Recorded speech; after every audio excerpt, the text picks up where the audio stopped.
Bus AP EAMCET 2023కి సంబంధించి so counselling full process అయితే ఎవరైతే చూద్దామమ్మా. సో కౌన్సిలింగ్లోని మనకి టోటల్గా 6 స్టేజెస్ అయితే ఉంటాయి.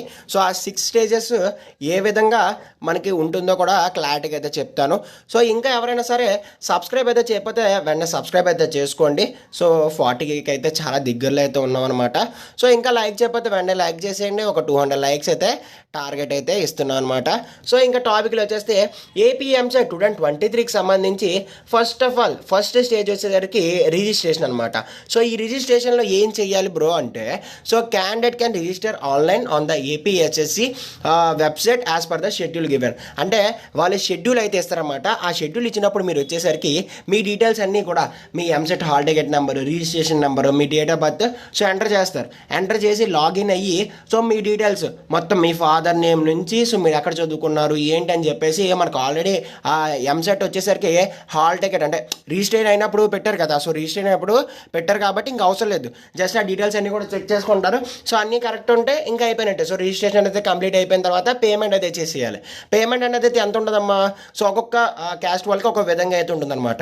సో కొందరికి వచ్చేసరికి 500 ఉండొచ్చు. అంటే లైక్ ఏంటంటే జనరల్ స్టూడెంట్స్ లైక్ బీసీ కావచ్చు, ఓసీ వాళ్ళు కావచ్చు, వీళ్ళందరికీ కూడా 500 రూపీస్ అయితే ఉంటుందమ్మా. సో 500 రూపీస్ అయితే ఉంటుంది. అదే నార్మల్ ఎస్సీ ఎస్టీ వాళ్ళకి వచ్చేసరికి పిహెచ్ క్యాండిడేట్ అంటే ఫిజికల్ హ్యాండిక్యాప్డ్ క్యాండిడేట్స్ కూడా మనకి ఏంటంటే 250 రూపీస్ ఉంటుందమ్మా. సో నార్మల్ వాళ్ళకి బీసీ వాళ్ళు కావచ్చు, ఓసీ వాళ్ళు కావచ్చు, వీళ్ళందరికీ కూడా 500 రూపీస్. ఎస్సీ ఎస్టీ వాళ్ళకి వచ్చేసరికి 250 రూపీస్. మేబీ ఒక 50 రూపాయలు అటు ఇటు అవ్వచ్చు. ఇది వచ్చేసరికి మనకి ఒరిజినల్ డేటా అయితే కాదు. సో మేబీ ఒక 50 రూపాయలు అటు ఇటు అవ్వచ్చు అనమాట. ఒకవేళ మీరు ఆన్లైన్లో అంటే మీరు నెట్ సెంటర్కి వెళ్ళి చేయించుకుంటే, బట్ మనకి ఏంటంటే ఏపీ ఎంసెట్ వచ్చేసరికి మీరు మన మొబైల్ ఫోన్లో చేసేసుకోవచ్చు. సో కాబట్టి మీరు ఎక్కడికి అయితే వెళ్ళకండి. సో డబ్బులు అయితే వేస్ట్ చేసుకోకండి. సో కాబట్టి అది సో ఫస్ట్ ఏం చేస్తారు, మీ హాల్ టికెట్ నెంబర్ ఎంటర్ చేస్తారు, మీ రిజిస్టర్ నెంబర్ ఎంటర్ చేస్తారు, డేట్ ఆఫ్ బర్త్ ఎంటర్ చేస్తారు, మీ డీటెయిల్స్ అన్నీ కూడా సో కట్టకుండా లేవు చూసుకుంటారు. పేమెంట్ అయితే చేసేస్తారు. 500 అయితే 500, 600 అయితే 600, ఎంత అంతా పేమెంట్ చేసేస్తారు. పేమెంట్ చేసిన తర్వాత మీకు ఏంటంటే అది అయిపోయిన తర్వాత మనకి ఓకే పేమెంట్ సక్సెస్ఫుల్ అని చెప్పేసి అయితే వచ్చేస్తుంది అనమాట. సో ఆ పేమెంట్ రిసిప్ట్, ఐడి ఇవన్నీ కూడా మీరు తీసి పెట్టుకోండి. పెట్టుకున్న తర్వాత మనకి సెకండ్ స్టెప్ వచ్చేసరికి మనకి ఏంటంటే డాక్యుమెంట్ వెరిఫికేషన్ అమ్మ. సో ఈ డాక్యుమెంట్ వెరిఫికేషన్ మీరు ఎక్కడికి వెళ్ళవసరం లేదు, ఇంట్లో కూర్చొనే సో మీ డాక్యుమెంట్స్ అయితే వెరిఫై చేయించుకోవచ్చు. అలాగే బ్రో ఎక్కడికి వెళ్ళకుండా అంటే, సో మనకి ఏంటంటే ఆల్రెడీ మన సర్టిఫికేట్స్ అనేవి అయితే వాళ్ళ దగ్గర ఉన్నాయి. లైక్ ఏంటంటే ఇంటర్ మార్క్స్ మెమో కావచ్చు. సో కొన్ని ఆ డీటెయిల్స్ అనేవి అయితే ఉన్నాయన్నమాట. అయితే సో వాళ్ళు ఏం చేస్తారంటే ఫస్ట్ ఆఫ్ ఆల్ అన్ని డీటెయిల్స్ కూడా ఆధార్ కావచ్చు ఇవన్నీ కూడా సో పర్ఫెక్ట్గా ఉన్నాయనుకోండి, మీరు ఇచ్చిన నెంబర్స్ బట్టి వాళ్ళు చెక్ చేసేసుకుంటారు. సో చెక్ చేసేసుకొని అంటే రిజిస్టర్లో మీరు అయితే ఇచ్చారు కదా కొన్ని డీటెయిల్స్. సో రిజిస్టర్ అయినప్పుడు కొన్ని డీటెయిల్స్ ఇచ్చారు కదా, ఆధార్ నెంబరు, రేషన్ ఇవన్నీ ఇచ్చారు కదా. సో ఇచ్చిన డీటెయిల్స్ అన్నీ పర్ఫెక్ట్గా ఉన్నాయనుకోండి. సో పర్ఫెక్ట్గా ఉంటే వాళ్ళు ఏంటంటే మళ్ళీ ఇంకా డాక్యుమెంట్స్ అయితే పెట్టమన్నారు అనమాట. సో లాస్ట్ 2 years నుంచి ఇదే విధంగా జరుగుతుంది ఆన్లైన్లోనే. అదే ఒకవేళ మీ రేషన్ నెంబర్ తప్పు ఉందనుకోండి, రేషన్ కార్డు మళ్ళీ పెట్టమంటారు. అదే ఒకవేళ ఆధార్ ఉంటే తప్పు ఉంటే సో ఆధార్ పెట్టమంటారు. అలాగనమాట. సో మీకు ఏదైతే మిస్టేక్ ఉందో సో ఆ మిస్టేక్ ఉన్న సర్టిఫికేట్స్ని మాత్రమే ఈ సర్టిఫికేట్ వెరిఫికేషన్లో పెట్టమంటారు. సో కాబట్టి అందుకే నేను చెప్తున్నా, ముందుగానే మీ సర్టిఫికేట్స్ అన్నీ కూడా అప్డేట్ చేసుకొని రెడీగా ఉంచుకోండి. సో అలాగని చెప్పేసి లేట్ చేశారనుకోండి మనకి టైం వేస్ట్. ఓకేనా. అండ్ నెక్స్ట్ వచ్చేసరికి అయితే ఇందులో మనకి మెయిన్గా ఏమేమి ఇంపార్టెంట్ సర్టిఫికేట్స్ ఉండాలంటే, ఫస్ట్ ఆఫ్ ఆల్ ఏపీ ఎంసెట్కి సంబంధించి అడ్మిట్ కార్డ్ అయితే ఉండాలమ్మా కంపల్సరీగా. అడ్మిట్ కార్డ్ అంటే ఏం లేదు, సో మీరు వచ్చేసరికి hall ticket number, registration number కలిపేసి ఒక కార్డ్ అయితే ఉంది కదా, సో అదైతే కంపల్సరీగా ఉండాలి. అండ్ ర్యాంక్ కార్డు మనకి ర్యాంక్స్ అయితే రిలీజ్ చేశారు కదా, సో రిలీజ్ చేసిన కార్డ్స్ అయితే ఉండాలి. సో ఎవరికైతే రిలీజ్ చేయలేదో వాళ్ళకైతే రిలీజ్ చేస్తారు, కంగారు పడకండి. And next inter mark list అనమాట అమ్మ. సో ఇంటర్ మార్క్ లిస్ట్ అయితే కాలేజ్ వాళ్ళకి ఇంకా రాలేదు. సో మీకు వచ్చేసి ఏంటంటే మామూలుగా నెట్ సెంటర్కి వెళ్తే వాళ్ళు ఏంటంటే షార్ట్ మెమోస్ అయితే డౌన్లోడ్ చేసి ఇస్తారు. సో అది వచ్చేసరికి జెరాక్స్ అయితే తీసుకోండి. తర్వాత టీసీ అంటే ట్రాన్స్ఫర్ సర్టిఫికేట్ అయితే మనకైతే ఉండాలమ్మా. అండ్ నెక్స్ట్ వచ్చేసరికి డేట్ ఆఫ్ బర్త్ ప్రూఫ్ అనమాట అమ్మా. సో డేట్ ఆఫ్ బర్త్కి సంబంధించి ప్రూఫ్ అయితే ఉండాలన్నమాట. సో ఇవైతే మనకి కంపల్సరీగా అయితే ఉండాలి. సో రెసిడెన్స్ ప్రూఫ్ అని చెప్పేసి అయితే అంటున్నారు. రెసిడెన్స్ ప్రూఫ్ కింద మీరు ఏంటంటే ఆధార్ కార్డ్ క్యారీ చేస్తే సరిపోద్దమ్మా. సో లేదు మాది తెలంగాణ స్టేట్ బ్రో, లేదంటే మాది అదర్ స్టేట్ బ్రో అంటే కంపల్సరీగా మీరు ఏంటంటే రెసిడెన్స్ సర్టిఫికేట్ అయితే తెచ్చుకోవాలమ్మా. ఓకే, అర్థమైంది కదా.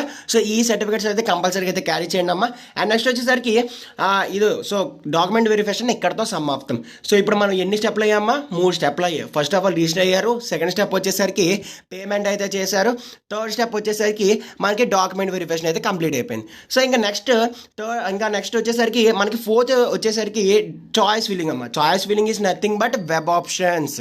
సో ఈ వెబ్ ఆప్షన్సే మనకి కౌన్సిలింగ్లో చాలా అంటే చాలా కీలకమైన సో ఘట్టం అమ్మ. సో మీ భాషలో చెప్పాలంటే, ఎందుకంటే ఈ ఘట్టం గట్టెక్కితేనే మీకు మంచి కాలేజ్లో సీట్ వస్తుంది. ఒకవేళ కానీ ఘట్టంలో గట్టకపోతే ఏదో చిన్న కాలేజ్లో వచ్చేస్తుంది.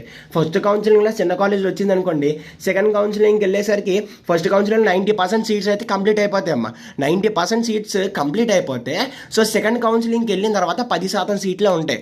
సో కాబట్టి అది ఈ వెబ్ ఆప్షన్స్లోనే మీరు పెట్టుకునే దాన్ని బట్టి సీట్ అయితే వస్తుంది. సో ఫస్ట్ ఆఫ్ ఆల్ మీరు ఏంటంటే సర్టిఫికేట్ వెరిఫికేషన్ అనేది అయితే కంప్లీట్ అయిపోయిన తర్వాత సో మనకి ఏంటంటే వాళ్ళు డేట్ అనౌన్స్ చేస్తారు. ఆ డేట్ అనౌన్స్ చేసినప్పుడు మీ రిజిస్ట్రేషన్ నెంబర్ అండ్ తర్వాత మీ హాల్ టికెట్ నెంబర్ ఎంటర్ చేస్తారు. ఎంటర్ చేసి ఏంటంటే మీకు నచ్చిన కాలేజెస్ సో కాలేజెస్ అన్నీ కూడా సెలెక్ట్ చేసుకుంటారు. అయితే వెబ్ ఆప్షన్స్ ఎలా పెట్టాలనేది అయితే ఆల్రెడీ వీడియో చేస్తాను.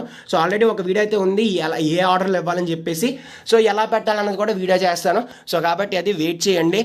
అండ్ నెక్స్ట్ ఏంటంటే ఈ వెబ్ ఆప్షన్స్ అనేది అయితే అయిపోయిన తర్వాత అమ్మా సో మీకు వచ్చేసరికి సీట్ అలాట్మెంట్ అయితే ఉంటుందమ్మా. ఈ సీట్ అలాట్మెంట్లోని మీకు సీట్ అయితే ఇస్తారు. అంటే ఇప్పుడు వచ్చేసరికి మీరు ఈ వెబ్ ఆప్షన్స్లోని ఒక 20 కాలేజీలు సెలెక్ట్ చేసుకోవడం అనుకోండి అమ్మా. ఒక 20 కాలేజీలు సెలెక్ట్ చేసుకుంటే ఆ 20 కాలేజెస్లో ఒక్క కాలేజ్ సీట్ మాత్రమే వస్తుంది. సో చాలా క్లారిటీగా చెప్తున్నా. సో చాలామంది డౌట్ అడుగుతున్నారు. సో మనకి 20 కాలేజీలు సెలెక్ట్ చేసుకుంటే ఒక కాలేజ్ సీట్ ఇస్తారు. సో అయితే ఆ ఒక్క కాలేజ్ సీట్ అనేది అయితే ఏ విధంగా తెలుస్తుంది బ్రో అంటే అదేనమ్మా నెక్స్ట్ ప్రాసెస్ వచ్చేసరికి 5th ప్రాసెస్. అదే 5th stage. So seat allotment ఇదే అమ్మా ఇంకా లాస్ట్.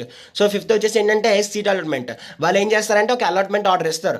బాబు నీకు ఈ కాలేజ్లో సీట్ వచ్చింది, నువ్వు 20 కాలేజీలు ఇట్టావు కదా, 20 కాలేజీల్లోని 19 కాలేజీలు నేను రెడీ చేసి ఈ కాలేజ్లో అయితే నీకు సీట్ ఇచ్చారమ్మా, ఈ కాలేజ్కి అయితే నువ్వు వెళ్ళి జాయిన్ అయిపో అని చెప్పేసి వాళ్ళైతే చెప్తారనమాట.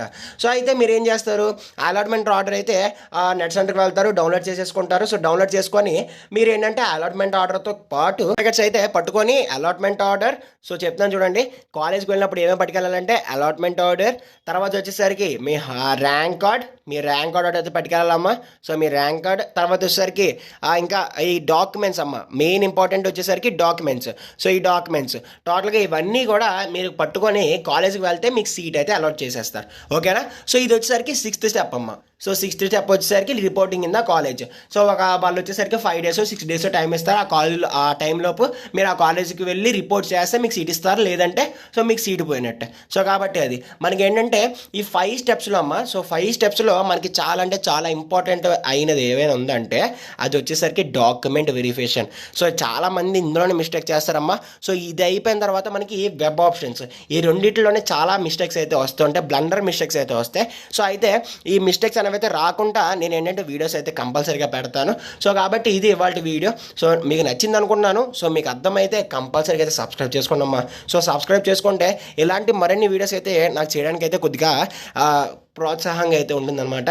సో ఖచ్చితంగా సబ్స్క్రైబ్ అయితే చేసుకోండి. ఒక 200 lakhs అయితే కంప్లీట్ చేసేయండి. See next video. Thanks for watching and జై హింద్.